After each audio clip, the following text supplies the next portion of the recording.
অনেকেই প্রতিদিন ঘন্টার পর ঘন্টা বিভিন্ন প্রয়োজনে ইয়ারফোন ব্যবহার করে থাকেন।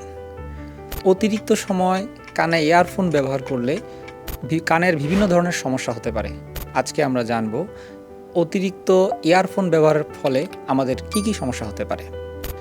দীর্ঘ সময় ইয়ারফোন ব্যবহার করলে আমাদের অন্তঃকর্ণে এক ধরনের সেল থাকে, সেটি আস্তে আস্তে ড্যামেজ হতে থাকে। তখন আস্তে আস্তে আমাদের শোনার ক্ষমতা কমে যায়।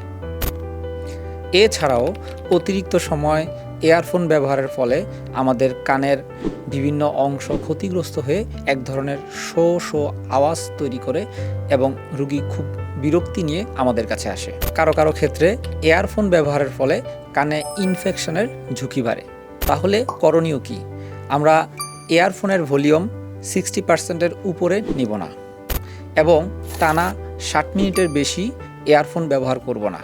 মাঝে মাঝে কানকে বিশ্রাম দিব। যদি দীর্ঘ সময় ইয়ারফোন ব্যবহারের ফলে কানে ব্যথা হয় অথবা কানে শো শো আওয়াজ তৈরি হয় অথবা আমরা কানে কম শুনি, তাহলে অবশ্যই নিকটস্থ নাক কান গলা ডাক্তারের পরামর্শ নিব। তো আজকে এই পর্যন্তই। ভালো থাকবেন, সুস্থ থাকবেন। আসসালামু আলাইকুম।